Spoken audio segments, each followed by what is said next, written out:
Почитувани, Социјалдемократскиот сојуз, како и досега, и понатаму продолжува дрско да ги манипулира граѓаните на Република Македонија. Последна во низата манипулации кои произлегуваат од владата предводена од Социјалдемократскиот сојуз се однесува на најавените измени на Законот за енергетика.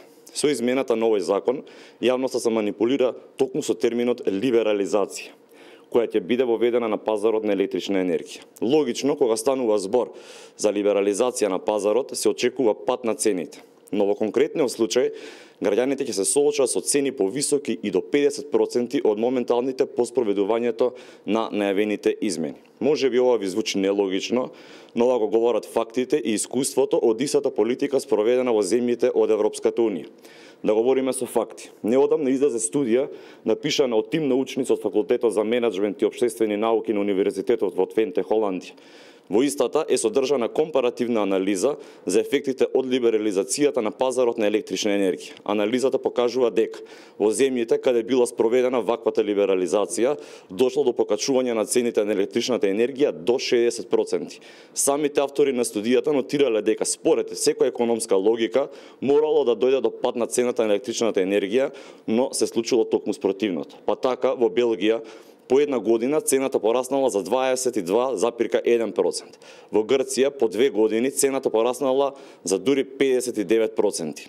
Во Ирска по 3 години од либерализацијата цената пораснала за 30%, во Холандија за 36%, додека во Шпанија цената на електричната енергија пораснала за 37%. Моментално во Република Македонија цената за киловат час електрична енергија изнесува 5 денари, додека за истото количество електрична енергија жителите на Европската Унија плаќаат 12,5 денари. Најавената либерализација ќе го стимулира растот, на цената на електричната енергија во Република Македонија, а во меѓувреме жителите на Европската Унија и покрај високиот стандард плаќаат висока цена која представува товар за семејниот буџет. Доколку до сега сте плаќале 3000 денари за струја, од сега ќе плаќате 5000 денари за струја. Со што, да, ЗАЕФ не доближува до Европската Унија, но не доближува со високите цени кои за македонските граѓани ќе представуваат голем товар бидејќи стандардот останува ист. Имајќи го предвид се тоа, по најавената измена на Законот за енергетика ќе предстои дополнително осиромашување на македонските граѓани. Се поставува прашањето дали ќе гледаме уште еден бомбона бизнис со продажбата на елем.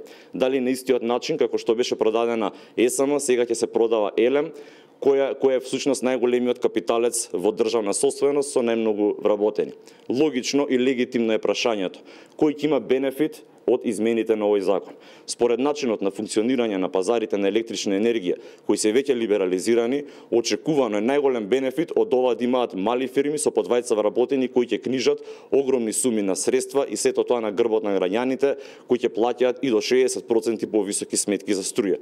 При тоа, очекувано е отпуштање и на стотици работници од државните фирми. Социјалдемократскиот сојуз најави живот, најави враќање на парите кај граѓаните, најави помали трошоци за живот, најави повисоки плати. Почитувани, после 100 дена влада, дојде живот, замина инвестициите.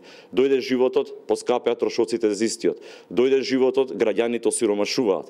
Дојде животот, а со него и бомбона бизнисите. На 15 октомври граѓаните ќе се изјаснат дали се за живот на неколкумина бизнис партнери на ЗАЕФ или се за живот на сите граѓани во Република Македонија. Ви благодарам.